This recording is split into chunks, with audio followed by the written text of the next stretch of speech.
Hello, everyone. Welcome to this week's episode of Hollywood Matrimony Live. Thank you so much for joining us. Please check out our website, hollywoodmatrimony.com. Don't forget to go find us on YouTube, Facebook, Instagram, X, Blue Sky, and Hive. I have to think through all of it to make sure. Blue Sky.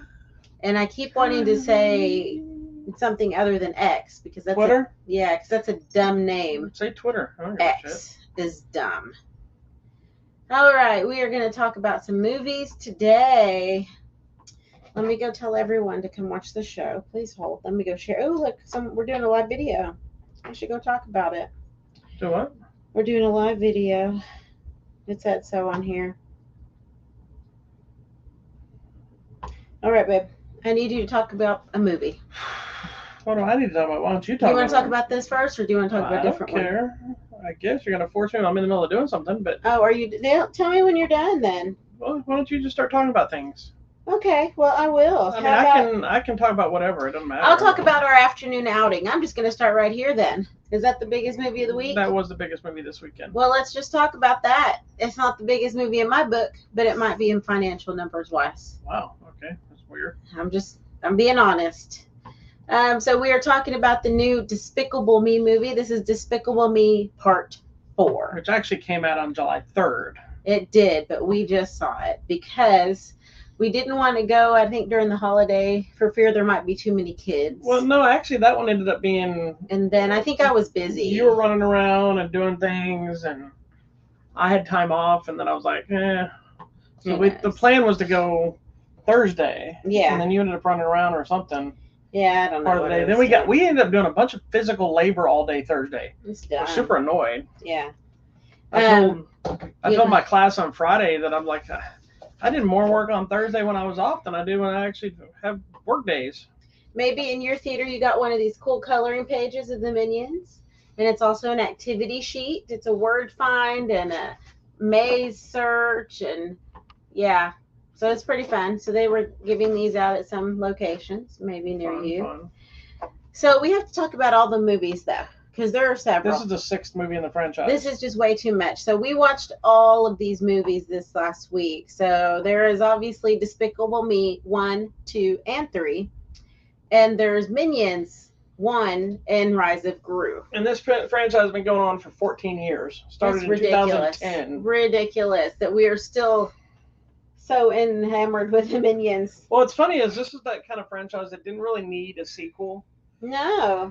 But, it lent itself well to the sequel in relation to the family characters and the dynamic and the supervillains and being a bad guy. But how do you evolve it and not just be a bad guy movie again every single time? And yeah. Then when they announced they were doing the Minions movie, I'm like, this will never work because...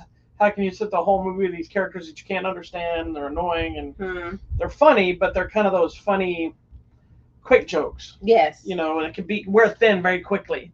And to my surprise, they all work through clever characters, additions, and timelines and everything else. So they built a mass franchise. Correct. That really is not just about this character Gru, but about the little girls in their life. Yeah. Finding him and then all of them together. Well, and the Minions actually become part of the family. Yeah.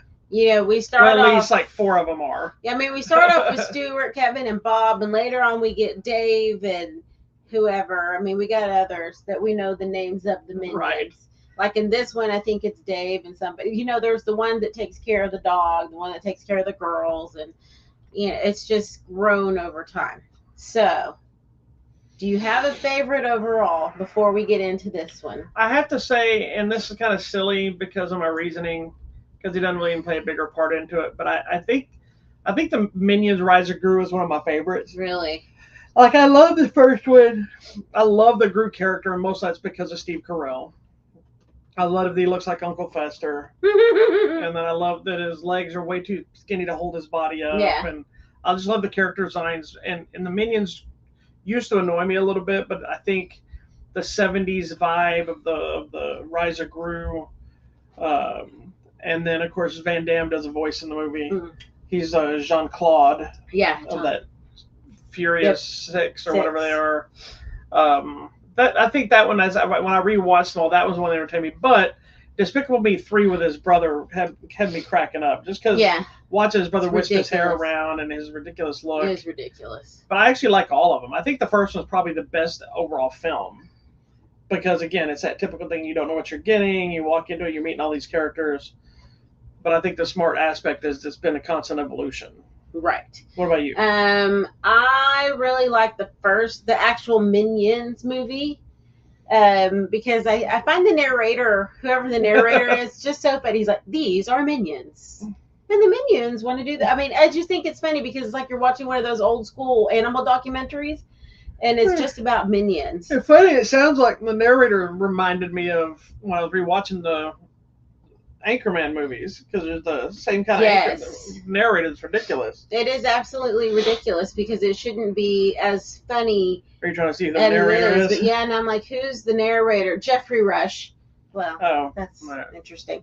Anyway. But anyways, so we know Bob Stewart, Tim, Jerry, Carl, Tom, Kevin, Dave. And if you really want to know, you can go to the Minions Wiki fandom page, and they have all the names of all the Minions if you want to know. They pulled a Star Wars and named every single character. Every single one of them have a name. So here are all the names, and it highlights the ones that we know more prominently, but they all have a name. Okay, so it's hard to give everybody a name. Yeah, I know. So now we're to part 4, Despicable Me, part 4. What is this latest entry story about? This latest when entry last we saw Gru is just nonsense, is what it is. Technically, the last we saw Gru was he was a child, but in Despicable Me 3... he has the girls. They already got married. He got married to the lady's like, whoa, the other super spy. I love her. She's so funny because it's just ridiculous because every time she walks in the room, she's like, got it. Which is who? Kristen. I don't know. Kristen, what's her name? Despicable. Despicable. Excuse me. 3, Kristen Wiig. Yes. She's because she does some nonsense. She's like. She also plays his love interest in Anchorman 2. Oh, that's funny. So. But yeah, so that's where we're at. They're a family now, and we see in the trailer they have a new baby. A boy now. Yes, a boy. He's like, there's my boy. And it was very much of that dog. The dog and the little dog, the Spike and his son. That's my boy. Oh, yeah. That's what it reminded me of. And we get a new. I don't think we needed a new adventure, but we got a new adventure. Well, and something I wrote in the review, I kind of thought was like, I think the thing that makes the movie work is also the thing that hinders the movie is you have to have your new villain because that's what's been through the whole franchise. There's always a villain to deal with. Their smart thing of taking him from being a supervillain into becoming part of the ABL. Whatever. The FBI, ABL, the anti-villain league. Yeah, making him an anti-villain, still have villain tendencies. Yes. And I like that they bring that up in this movie. They're like, but you just look so you. Yeah. Because he's like. Well, and like the last one, they were all about trying to take him back to being a villain, and he's like, I'm trying to be good for the girls. The girls. But I think the movie has a focus on the family, so you're dealing with a new kid. You're dealing with a chance for him to be like a normal person because of the circumstance. And the girls are dealing with a whole new circumstance of life. And so I think there's a lot of change happening here. This leak is you not need to working. refresh the page. I'm refreshing. Nothing happened. Well, I'm talking about refresh the actual web page because I probably uploaded while you already had it open. See? Thank you. But I think because you have multi-level of stories and the minions essentially are separated so they get their own story. Yes, I love which I thought was clever. You know, at the beginning I was kind of annoyed by the minions 14 years ago. Oh, yeah. The original, yeah, me too. I was kind of annoyed. They were then funny. Now I just think they're hilarious. Like they're kind of endearing. They are. It's like I don't want to laugh as much as I do, but I laugh at their stupidity because it's just childlike, innocent. You know what I think reminded me that I think why we connect with it outside of being stupid people? Our child? No, I think they harken back to cartoons from when we were kids where the cartoon characters can't get hurt.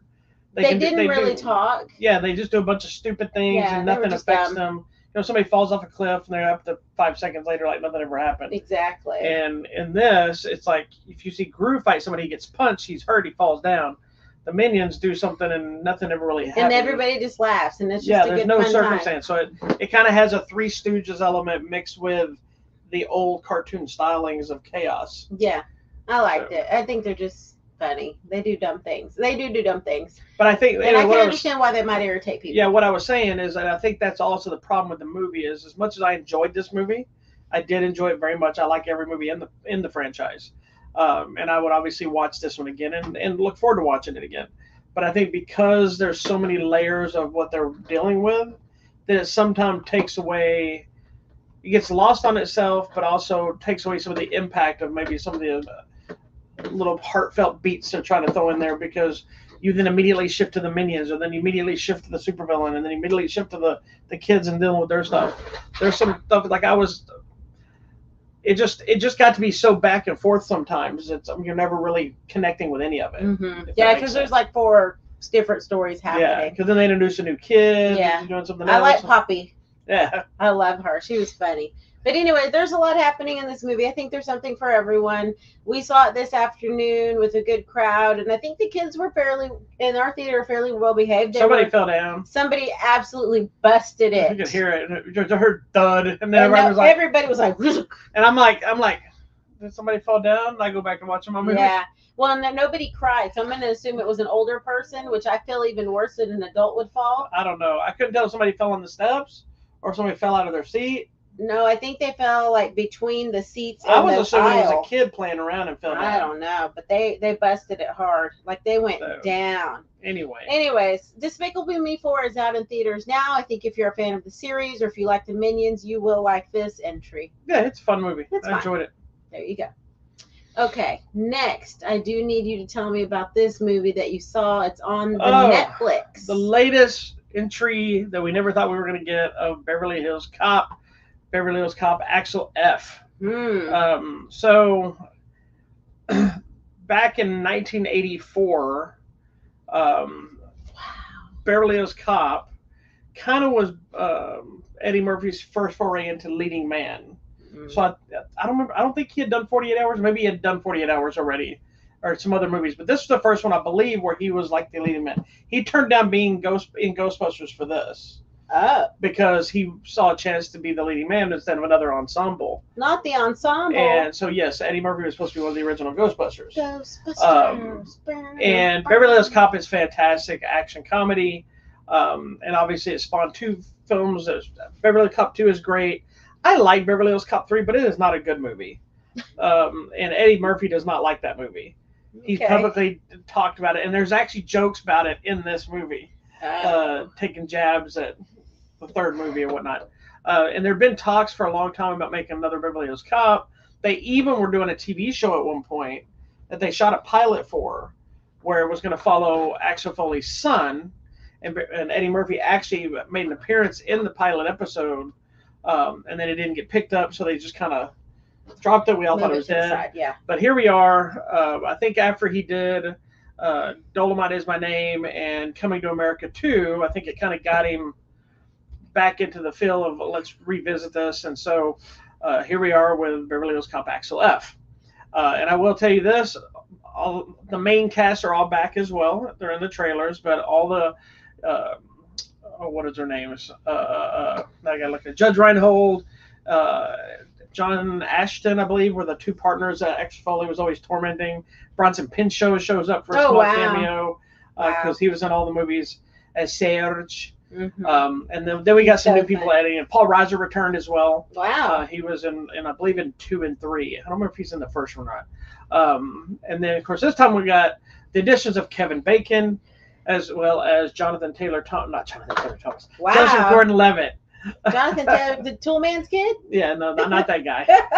He's either in trouble if he's even alive. Yikes. I thought one of them died. One of them got in trouble. I don't think it was Jonathan Taylor Thomas. I think it was the other one that showed up in Fast and Furious 3. Anyway, Joseph Gordon-Levitt, who now gets to be Axel's partner this time around. So this current story is following. He heads up going. Here's the thing with the franchise. It risks the trouble because if you don't know this, he is not a Beverly Hills Cop. He's a cop in Detroit or Chicago. I don't remember which one now. So he keeps having to go back to Beverly Hills. And so the first thing first, you got to have a story that makes sense. Why would he come back to Beverly Hills? And so far, all the stories have made. This one's another one he's become friends with. But the last couple were people that he was friends with from the previous movies that he became long-term friends with. Something happened that was causing him to go back. Gotcha. So in this case, he goes back, and we find out he has a daughter now, and they're estranged, and she lives in Beverly Hills. So now you're pulled back into another action comedy story of twists and turns and who's good, who's bad. Axel Foley being Axel Foley, and I know I told you one of my concerns was also Eddie Murphy retired his famous laugh years ago, Right. And he didn't do it in this movie at all. But you didn't even notice because he still laughs. He just had that he used to do all the time. This movie is awesome. It delivered everything that Part 3 wanted to deliver and didn't deliver. Okay. Eddie Murphy's great in it. The movie works. There's a lot of nostalgia. They take a lot of jabs at, like I said, Beverly Hills Cop 3. There's some great action. There's some fun comedy. It does further evolve all the characters. You get to see them up to new things. It felt good seeing all of them back together, even though I thought, how are they going to make this work? They basically give like one guy's a captain who used to be just an officer, and and some are kind of old, so they do play up the lethal weapon. I'm getting too old for this crap kind of mentality sometimes. And so I had a blast with the movie. I thought it was really good. I think it's one of those that helps cement the legacy of the franchise. It was slightly tarnished based on, depending on your opinion of the third film. I've heard a lot of bad things about the production of the third film and that Eddie Murphy didn't want to do it. And, but they're not complicated in their plot devices. They're very simple on that form, but I think it's fun. And he has talked about potentially looking at a fifth film. Wow. So if he does, I'll be super excited to see it. And I love that he's doing them Netflix too, because it's just, I think it could have been a hit, but I love that it's just, here it is at home. We can watch it. We can watch all the other ones, even though I don't think all of them are on Netflix. You have to go to like Paramount or whatever it is. So anyway, the fun fact. Yes. This movie was not supposed to be for Eddie Murphy originally. Oh, at all? Beverly Hills Cop was originally a Sylvester Stallone film, which would have been a very different Beverly Hills Cop Very movie. different. Wow. But we're glad that it is this movie. Yeah, it's I love having Axel Foley back. All right. Well, there you go. You can check out Beverly Hills Cop, Axel F, currently on the Netflix.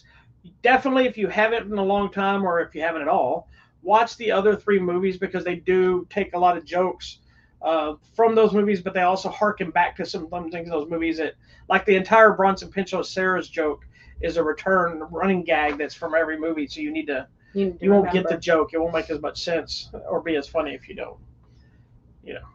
All right then. So anyway, check it out. I loved it. All right, let's take a left turn and get on this train right here.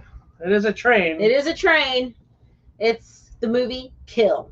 And it's a bunch of killing on a train. Very much so. It's an Indian film. It's in Hindi. So, yes, you're going to have to read it. But you know what? Get over yourself, because it is good. That's all you need to know. This movie had me like, what? So I watched it before she did. And then I didn't tell her a lot about it. She knew the trailer. Yeah, I saw the trailer. I'd seen one trailer. And I was like, oh, this reminds me of that other movie on the you train. thought it was like Train to Busan, which is like zombies. But no, this is just crazy people.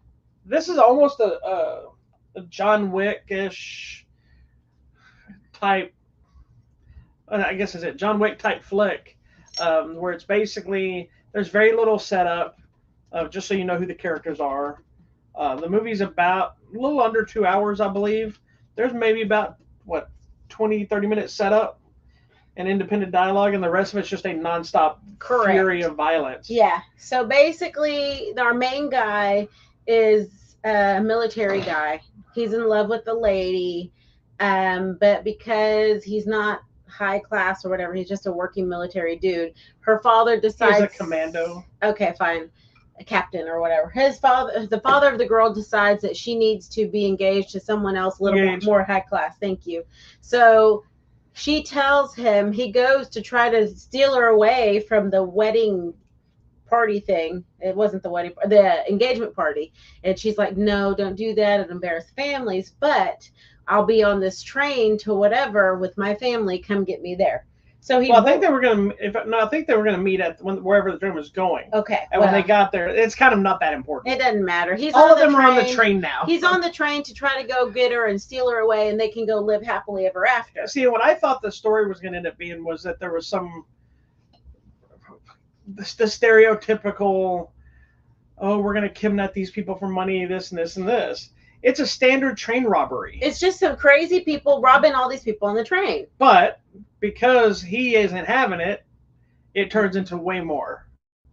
And a part of my thing I wrote in the review that always drives me crazy in these kind of movies. It just says commandos face off against an army of bandits on the train. So one of the things that pisses me off in these kind of movies, or frustrates me to no end, it does not hinder the movie. It's not anything the movie does wrong, but it's always like when the bad guys or the violent people that are involved in whatever violent crimes that they were going to do, whether they kill people, rob people, rape them, whatever they're going to do, when something bad happens to them, they get mad, like, why would you kill my son or my father or whoever it is? Exactly. And you're like, you were just holding this train and slashing people, and now you're upset because somebody did it back to you. Yeah. Which is what this movie is they beat a bunch of the guys up, somebody dies, and so now it becomes a full-on revenge flick from the other side. Correct. They want to kill him because he killed somebody in one of theirs while they were trying to commit crime. But they were trying to rob and kill the people on the train. Yeah. And this guy, Amrit, fights back, and they're like, no, you can't do that. So now we're going to kill him. Which then ended up turning into a revenge flick by other people because of other circumstances. It is a violent, chaotic, stressful movie, depending on how you look at it. This movie is awesome. Did it stress you out at all? It did. And you know what? Since it's a Hindi film, it's Indian, I was prepared for it to be 3 hours, and it's not. Yeah, no, it's not. But it's moving quick. Like, there's so much happening. It doesn't feel like the 2 hours it is. No. But the craziest thing to me is, like, you get all this stuff, and then suddenly you're 45 minutes in before the main credits roll, and I was like, what just happened? Because from there it's like hard left turn, and it's like nonstop. It is. Fight, kill, slash. This movie has been getting a bunch of props for being hyper violent, this and that, and that's usually I hold a lot of these hyped up reviews with a grain of salt because you get, especially with horror films, you get ones where they say it's the most terrifying movie of the year, or it'll leave you breathless, or it'll jar your soul. There's and then we watch it and we're like, did we see the same movie? Yeah, no. But this one, it does live up to most of the hype of its violence because it's bloody. My favorite is there's I don't know if it's a little mom or an auntie or somebody with her umbrella. She is beating the crap out of this guy. Oh my god! You can imagine the fights. The trailer. The fights didn't look impressive to me. They look like they'd be okay. They're okay.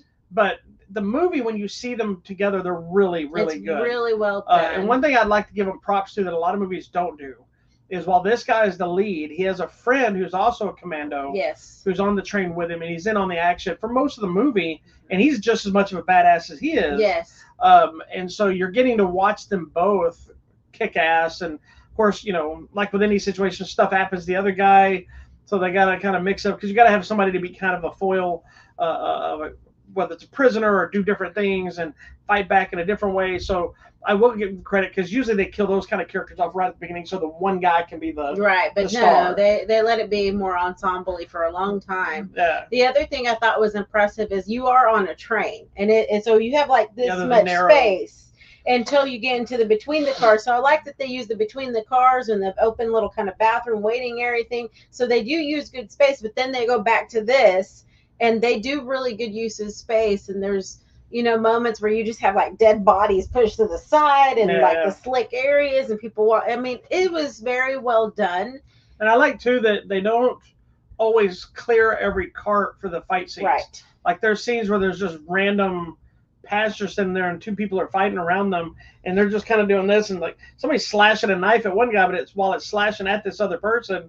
And that there's one great sequence where the main guy is fighting and he's grabbing random people and pulling them out of harm's way while he's taking a hit or hitting someone else. So it's kind of paying attention to your surroundings as a whole, as opposed like they could have easily said, move everybody to the front car, and then all the fights are in these cartless, people-less cars. There are people everywhere. Well, no, because the bad guy, what's his name? Ronnie? I don't know. Hold on. Uncle Ted. I know this is Amrit.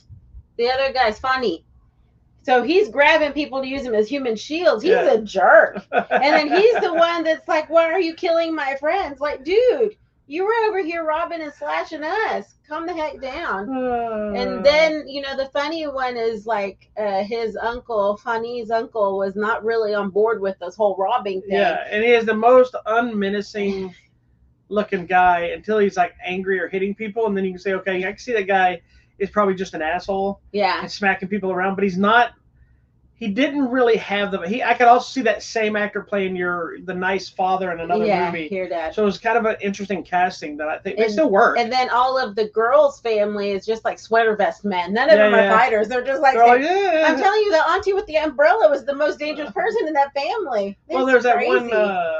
That one kid that tried to jump in and he just immediately got thrown out to the side. And the sister was pretty spunky. I mean, she was fighting too. And there's some unexpected things that happen. My gosh, like there's some. Again, this is the kind of movie, with the exception of the lead guy. This one got me. Who takes a brutal beating, and bloody and mess and whatever.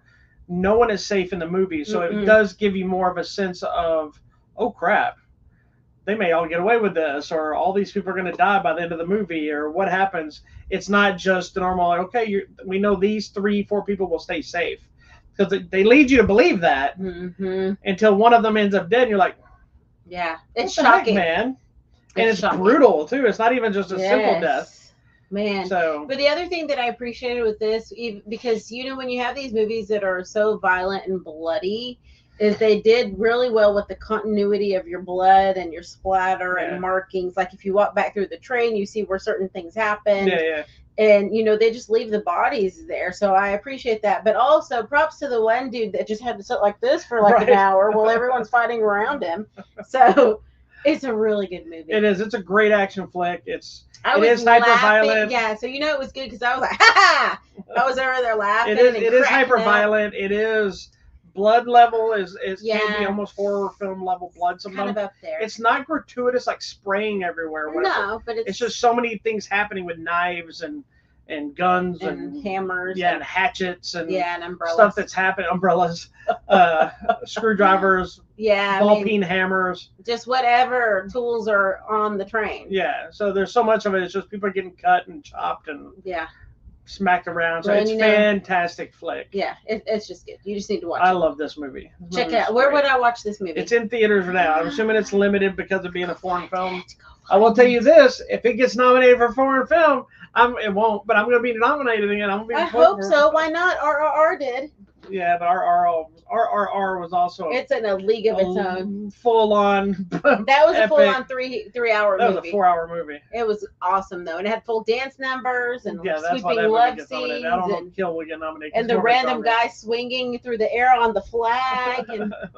The tiger. Oh my gosh, it's fun. Anyways, I'm telling you, I love. If you can find this movie, go watch it in the theaters. Yeah, I love it. I think it'd be badass. Excuse me.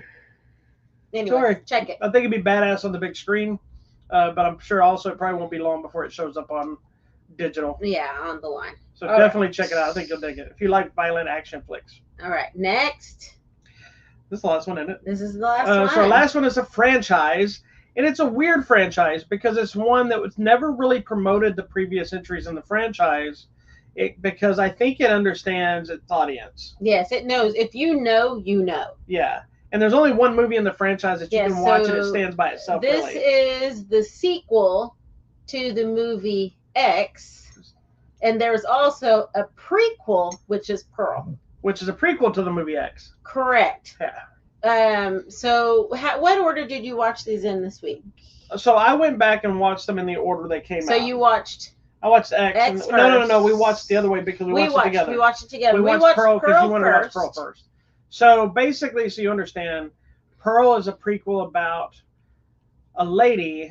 So X. Which way are you going to start? Let me tell you about that because that's kind of the setup. Okay. X is the original film. It's a very I love the movie. I think it's clever, but it's very much like Friday the 13th, Texas Chainsaw Massacre, group of people on a farm, but they're shooting a pornographic film and they rented like a little A bunkhouse. bunkhouse thing on the farm. And there's two old people that run the house. Yeah, unbeknownst to them, they don't know that the two old people are weirdos. Yeah, so the old lady's name is Pearl. Is Pearl, yes, which takes the prequel movie is about how she became a crazy person. Correct. Which very much remind me of Lizzie Borden, which I just remembered her name. I've been trying to figure it out for a week and a half. Oh, you should have told me. Well, I was talking to somebody else, and I was like, it's very much like, what is it? You know, the girl that killed her parents. Yeah. Anyway, so Pearl is that story, which takes place in 1918, right? Because the X is in the 70s. X is in the 70s, so the lady'd be like in her 80s. And the irony of it, too, is Mia Goth, who is the star of X, which is really an ensemble. Not the ensemble. But she's kind of the main girl, yes. Whether you realize it at the time or not. She also plays the old lady. And she plays Pearl. Correct. So she's playing two completely different characters. They have nothing to do with each other. Yes. But we get to see her twice. Okay. So of these first two original ones, I already know which one you're interested in, but which one is your favorite? I like Pearl. I do too. Pearl's an unexpected movie. And it's very curious to me because while we went to a screening for the new one, someone was like, I hate the movie Pearl. And I'm like, really? I find it intriguing because I get it though. You're either going to like it or not, I think. Well, Pearl is not a typical horror film. It's not. And it's more this lady has some deep-seated emotional trauma. Yeah. But it is a slow build of weirdness. It is slow, but I mean it's strange at times. It's during it's 1918, so the war's happening. There's time of plague and all that stuff. And this girl is just like, I do not want to live on a farm and just get married and have kids. But she wants to be a star. She wants to be a star. Which is the irony because something different. Maxxine, who is the main girl from X, also wants to be a star. Yeah. So, and it's interesting because when Maxxine meets Pearl was like, I was just like you and I was young. Yeah. So it's really interesting. The Pearl, even as the young Pearl and even old 80s Pearl, she's still well, here's what's not crazy. It's not connecting. It's not one of those things where you can tell that Pearl and X is the same person. Not at all. At the time of watching it, we didn't realize that. No, they did such a great job with the makeup. And what's interesting is the movie was made, I don't know if the first one was made during COVID. Mm-hmm. X was, and it became this big hit. In the middle of it, he wrote Pearl while on film and asked her, they were there on the farm. Yeah, and he asked Mia Goth, "Do you want to just stay Will and you shoot just this stay other and film? do it? She can't do anything else." So she stayed and did that, and then of course it was so big. When Pearl came out, it had a teaser at the end of just kind of not of a trailer, but a teaser of what's to come, and that's what's jumping to the 80s for Maxxine. So now we have Pearl, then X, and then now Maxxine, which with the triple X in her name is kind of a multiple layer thing of the third film, triple X films, whatever thing is. But this one is directly following Maxxine from X and her next part of her career trying to be a star. Maxxine leaves the farm and the old lady, but I don't want to spoil what happens. Yeah. Obviously, she survives because she's in the third movie. Yeah, so it ends up becoming your typical slasher killer guy on a farm thing. Yeah, the first of X. On X. And so now Maxxine's made it to Hollywood. She's doing triple X movies. She wants to break into the real legitimate movies, and she finally lands a role. And that's where we're at in this movie. Yep. So what I found interesting with this new one, let me go back. All three of these movies have their own vibe. Like it's what I was saying at the beginning about how they don't seem to promote the last one. It's like this one being Maxxine, you don't need to know that this is a third film. You look at the poster, you say, "Oh, this is about somebody named Maxxine." Clearly, she's in the adult film industry. X. And there's nothing on the posters that say anything about the third chapter or Maxxine's, whatever. It just says from the directors of these other movies. Yeah. Pearl was the same way. It just came out Pearl. It didn't say witness how it all began or any of that kind of crap. So it's almost like they've been released as three separate films, even though they're a direct storyline. Yeah. And this new one, interesting enough, actually is the first one to bring a real element of life. Yes. Where it drops in because they're in LA, I think it is, and it's the backdrop of the Night Stalker serial killer is going on around the same time. And so now that infuses into the storyline that she has of dealing with trying to become famous.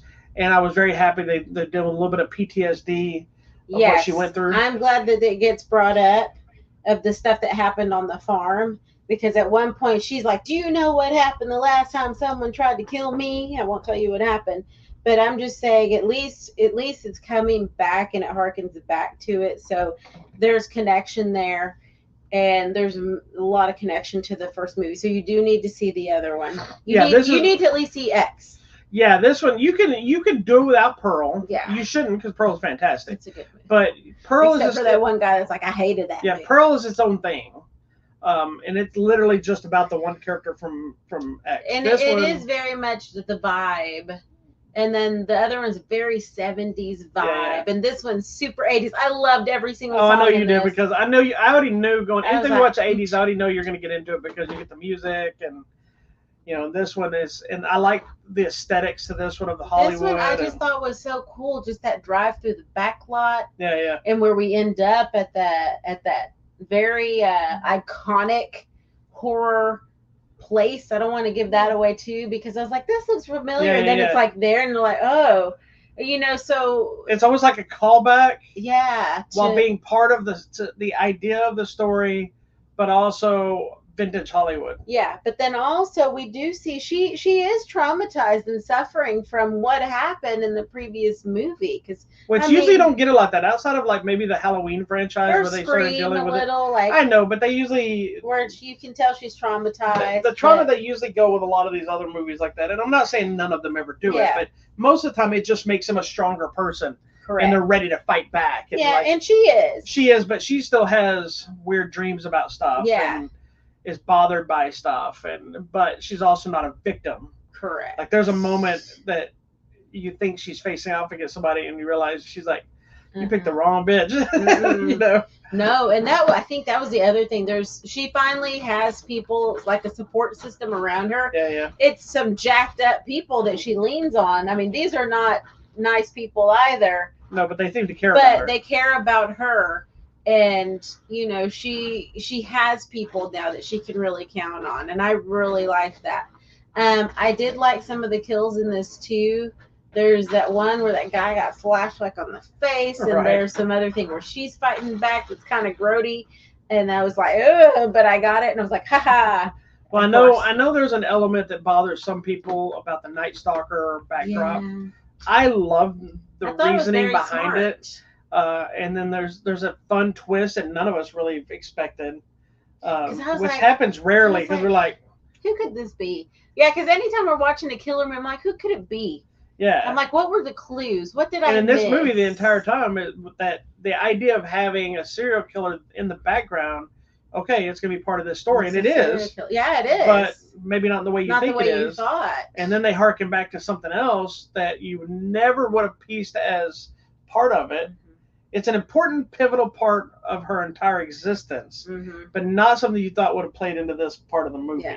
And I like, again, the lot backdrop, because now you have other whole cast of suspicious characters that are like, do they want you to succeed? Do they want you to fail? Then we have the whole makeup effects, and we have now her remembering what happened in the past, someone trying to find that, and her making sure no one finds out who she was or where she came from.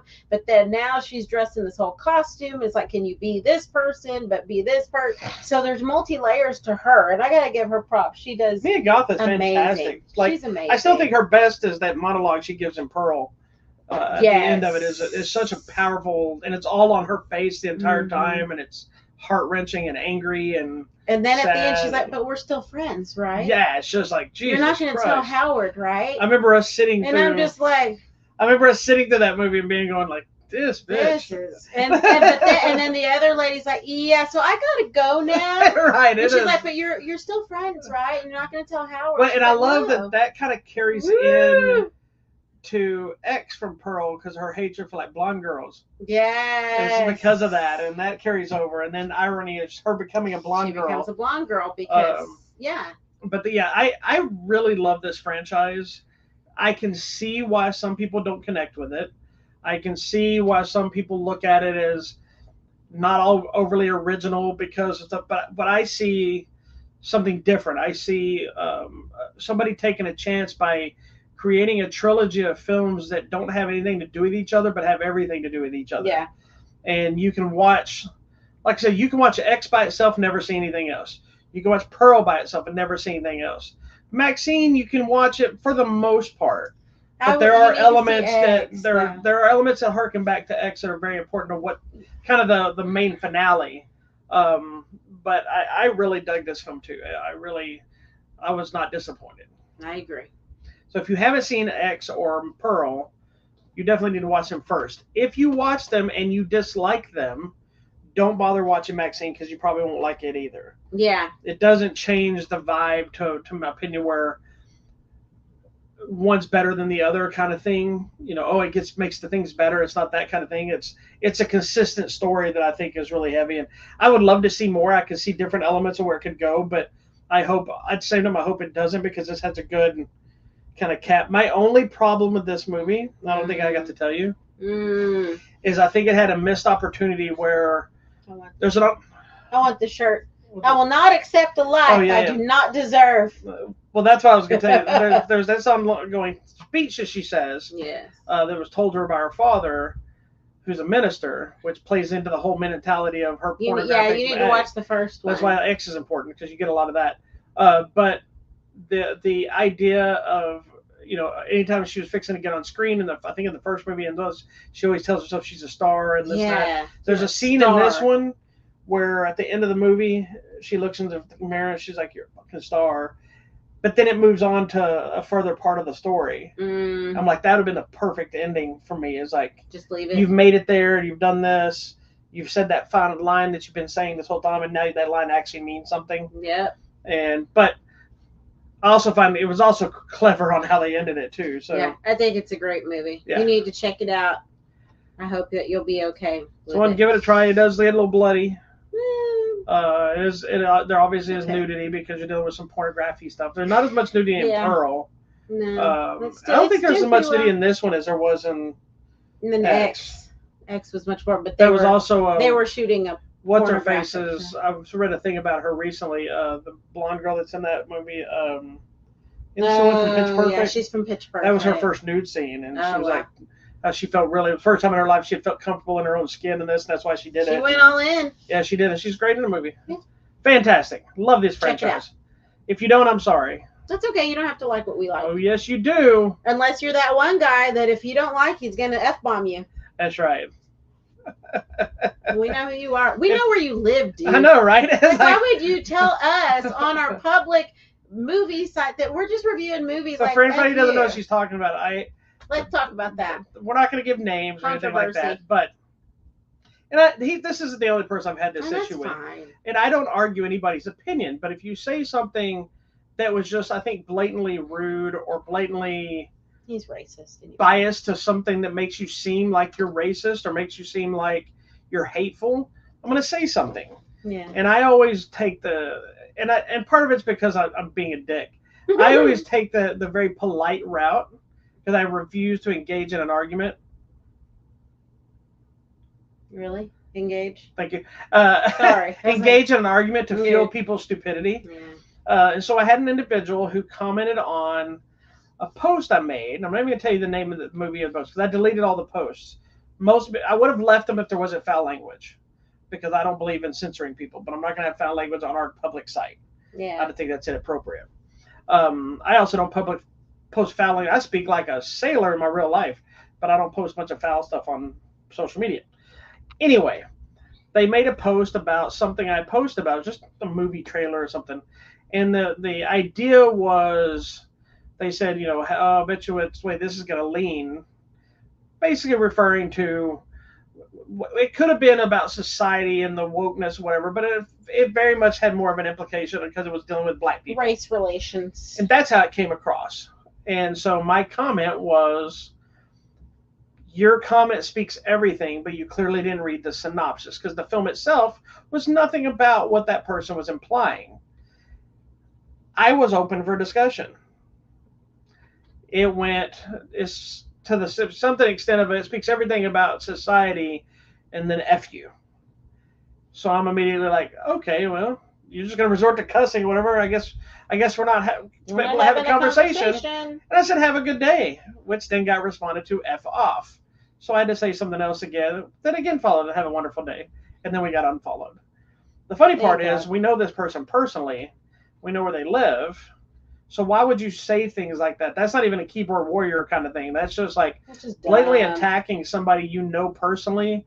And if I was a crazy person, would come over and start a bigger thing, you know, and I have no interest in that. I can do that, but I have no interest in that. It's just stupid. Dumb. And that's not the first person we've had. We've had other people make racist comments about a movie or comment about somebody they hated in a movie or whatever.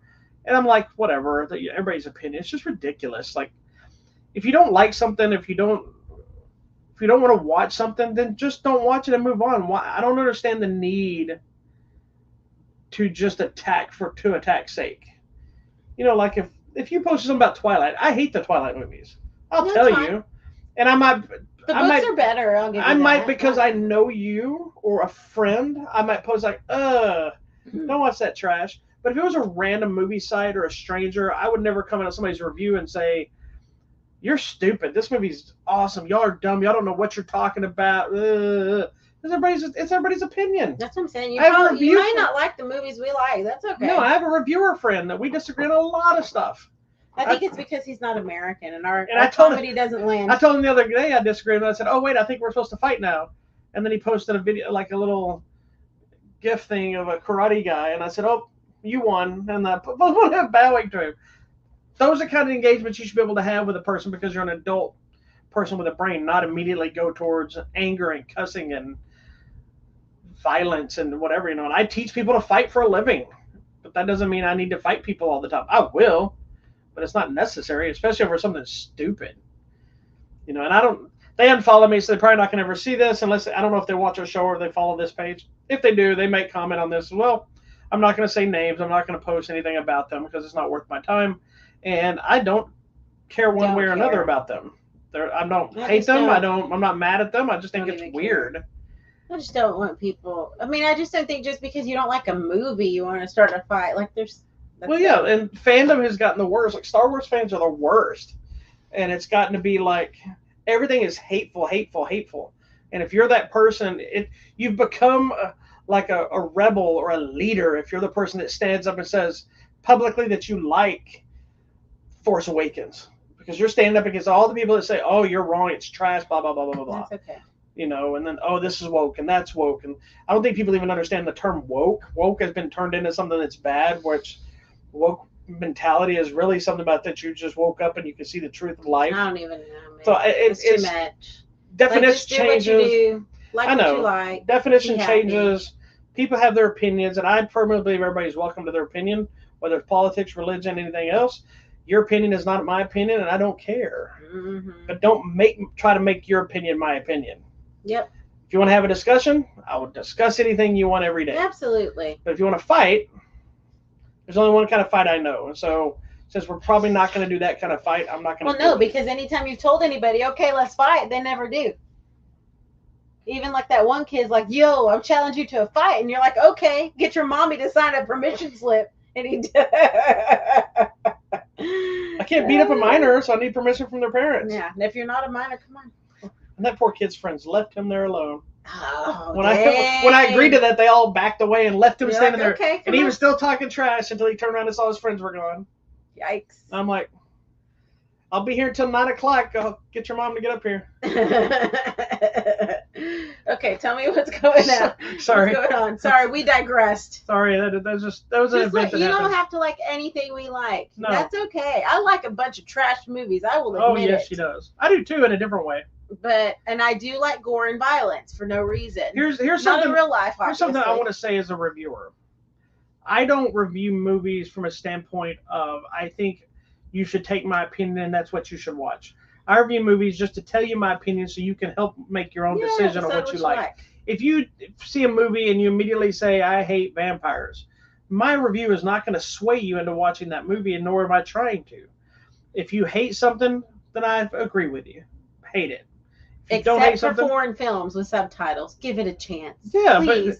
But don't be the same person that hates food because it's a color, or hates food because just because, and you've never tried it. Like the weird thing of like, I'm not going to eat something because it's white, or I don't like blue foods. Yeah, but you've eaten it. I'll try it. I just don't care. You don't make a big stink all the time. You're just like, I don't really want that. And if you got a candy that had blue candies in it, you would just pick those out and shut up. You wouldn't be all like, ah. Can we circle back to the kids from Tool Time? Jonathan Taylor Thomas is okay. He's in his 40s. He's been doing the other one that's dead? Stuff on and off. The other one's not dead. He's just been arrested a whole lot. Okay, I thought one of them had died, because I knew he had been drugged. Thing. Yeah, he's just not had a good run of things. Anyway. DUIs and other things. Nobody cares. Thing. All right, moving on. That's all. Circling back. Coming back, let's get to the movies and stop talking about my nonsense. All right. What the hell is this? Coming out this week is a plethora of things. Abigail is hitting Blu-ray and DVD this week. Yes, because I never got to see it. I know, and I was hoping to get a copy, so we'll see if it ever shows up. Excited. Boy Kills World looks like it's getting the 4K treatment, which we love. Fantastic Good movie too. Twister, the original Twister, is getting the 4K release, and you can also head to our website at HollywoodMatrimony.com to win a copy for yourself. Dark Angel, aka I Come in Peace, with Dolph Lundgren and Matthias Hughes, is getting a new 4K release. The movie Challengers with Zendaya, about the tennis love triangle, is hitting Blu-ray and DVD. True Detective Night Countries, which is True Detective Season 4, is coming out on Blu-ray. Doctor Who Season 4, I guess, with Tom Baker. I don't know if that's different or if what. I don't keep up with Doctor Who, so I apologize. But it says Doctor Who Tom Baker Complete Season 4 is getting a release.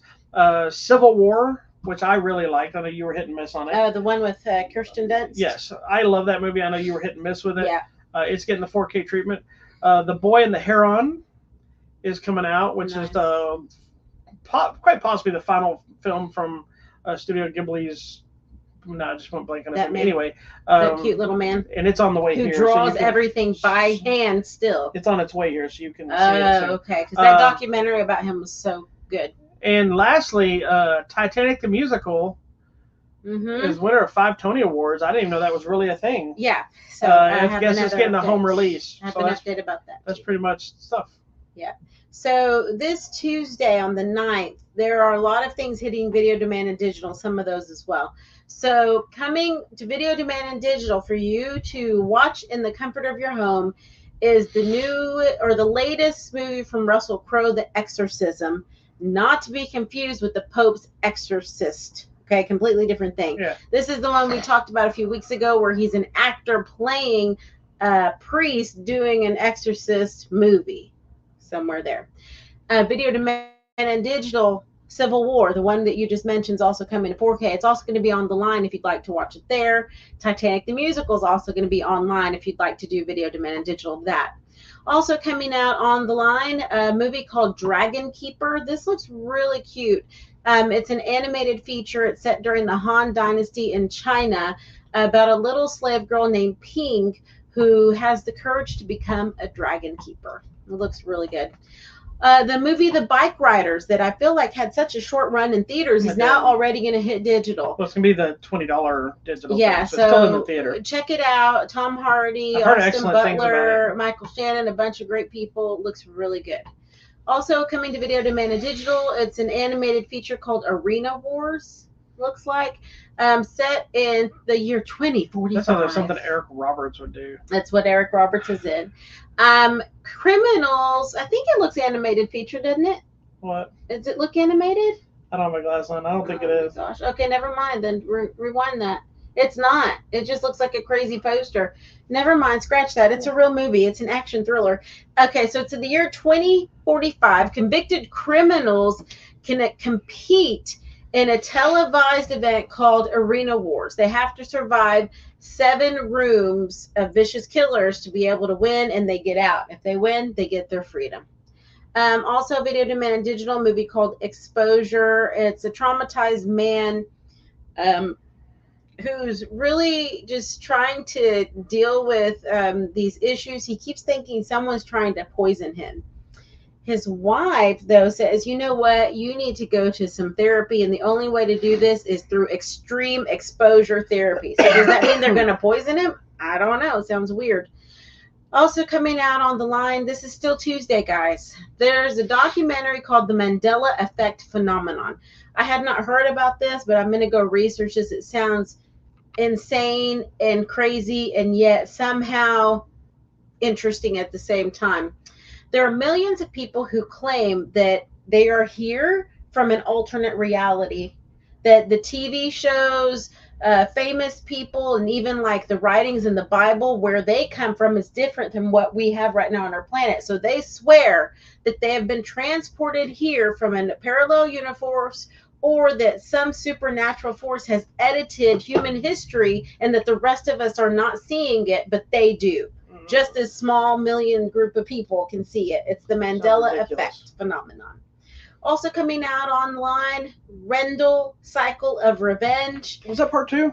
Yes. This is now the grandson of the villain Edward Cox. This is Christopher Cox. Is taking control of the Vala Corporation. Did you just say yes like you knew what that was? Yes, I know. And now the Vala group people are trying to put drugs out into the world and have a murderous plot, and he's the only one that can stop them. I don't know. I saw the first one. Oh, did you? Okay, well, this is the next one in the series. Also, Video Demand and Digital, Last Country. It's an alcoholic woman with a marriage on the rocks. Speaking of alcohol, finds an unlikely ally in a wounded drug mule, and the two of them are now having to defend her home. They're under siege. This one looks interesting. Video Demand Digital. It's a horror movie. A 12-year-old girl begins puberty, and she says she's horrified by her body's transformation. It's called Tiger Stripes. So I wonder if some weird animal thing's about to happen. I don't know. Coming out to Max on Wednesday, a documentary called Quad Gods. It is the life of these quadriplegic folks living in New York who come to this neurorehabilitation lab, and they create the first ever quadriplegic esports team. Were we looking for that? Huh? Were we looking for that team? In New York? I said, were we looking for a quadriplegic? Oh, I don't know, but I just think it's really interesting that they decided they're going to create their own esports team. Why not? Fair enough. Coming out on Thursday to Prime Video, a new movie from Tyler Perry, Divorce in the Black.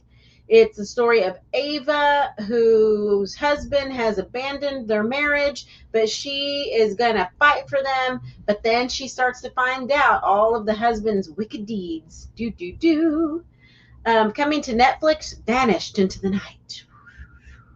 It's Elena, an American psychologist. She moves to Italy to live with the love of her life, but you know that something's going to go wrong. It says one night her children vanish into thin air, and her and her love have to find out what has happened to the kids. Did he take them? We think so. There's a dispute over that. Kidnappers are involved. Loan sharks. Her husband is, I don't know. That's just craziness ensues in this movie. Then we finally get to Friday, July 12th, the best day of the entire year. Nobody cares anything about that day. It's trash day. Birthday. I know everyone's expecting to line up for this one in the theaters. Fly Me to the Moon, the movie with Scarlett Johansson and Channing Tatum, set during the space race of the 1960s. I have only seen one poster and no trailer, so I know nothing. I've seen a piece of the trailer. I think it's dealing with like the faking of the moon landing and stuff. Oh yes, it's that's like a right. Comedy. I believe that. I don't know if it was really Crazy real. Town. I think the one that everyone's probably going to be going to the theater for is that creepy movie Long Legs, where the FBI agent is trying to find this serial killer who signs things. Long Legs. And all we know is that Nicolas Cage is there somewhere. Well, Nicolas Cage is the serial killer. I don't want to know anything know else. That's fact. I don't want to know anything. I am so excited. Intelligently, they have yet to show him in the trailer. Thank you. We've seen and we've heard his voice, but it's the kind of voice that you don't know that it's him until you see the credit and it says whoever and Nicolas Cage. Because we saw that one trailer and she was like, that's enough. I don't need to see anything I've else. seen one photo from early on when they were shooting the film, so I kind of have a vibe of what he looks like. I don't want to know. But not in a full I'm so way. excited. It looks creepy. Yeah, I've heard it's getting great reviews. It looks so I can't wait to check it out. Also coming to theater, I hope people do see this one too. This is a drama called Touch. It's a sweet 50-year-old widower who goes, it says, sorry, he's not 50. It's a widower. It's an older man who's trying to find the love of his life that disappeared 50 years ago. So now he's trying to go find this person. But if he's a widower, he married the love of his life. Well, it says to find his first love. So when do I get to find the love of my life? You already did. Where? Right here, Betty. Also coming out on video, demand, and digital is a movie called The Outlaws. It's a tale of loyalty, betrayal, and survival in the Wild West. Another Eric Roberts movie? It's another Eric Roberts movie. Oh, coming to Disney Plus on Friday. If you're a fan of the Descendants series, there's a new Descendants movie, The Rise of Red. Oh, yes. Mercy. I've yet to get through one of those. Yeah, I know. Coming to video, demand, and digital, a movie called Johnny Puff, Secret Mission. This is an animated feature. It's following Johnny Puff, the ultimate ninja warrior. Johnny Depp. Who is trying to save his friends and their puffins. So Isn't that the Johnny Depp one? Yeah, it's Johnny Depp and their puffins. I think it looks out. I got a PR thing about that. Yeah, but look, he's got his little hat and everything. I know. Okay. Coming out in video, demand, digital, The Covenant. Guy Pearce is in this. Oh, The Convert. Thank you. Guy Pearce plays a preacher in the 19th century New Zealand, and he's trying to convert the people there, but the warring tribes are doing their thing, and he's there trying to convert people to Jesus. So, religious people need to mind their business. Cora Bora. Cora goes home to win back her girlfriend. Oh. And that's it. Oh, coming out on Saturday to Max, the documentary called Faye. It is a documentary about Faye Dunaway. That's it. Woo! So many things. There's a couple little things coming out, and we may not see anything. No. So coming up on our giveaways, we got a couple of new ones in there. Hold on, let me show them on the screen. Are you not ready? Buddy. Sorry. I'm ready. We got still got copies of Boys in the Boat, as well as Alienoid: The Return to the Future, the sequel to Alienoid. We've got copies of Manifest, the complete series. The Last Stop in Yuma County, which we'll be talking about in the next couple of weeks. Obviously, Twister, that I mentioned to you earlier. So it's time to get a copy of Twister. Watch Twister before watching the new film Twisters, coming out in a couple of weeks. And finally, Sting. Oh, a sorry. movie not about the singer from the Police, but about a spider. Is this the one where it grows giant and takes over the whole thing? I don't remember. Because we'll watch it. There were a couple of spider movies. It's not about the wrestler Sting either. Oh, excuse you me. okay over there? Got the hiccups now. Anyways, that's all. What you get for eating Jimmy John's? Wow. I wanted my Jimmy's Jones. Well, now you got Jimmy burps. Anyways, thank you everyone so much for watching. We will be here next week. In theory. Thank you. You're the best. Peace out. Peace be with you. All that jazz. Bye, kids.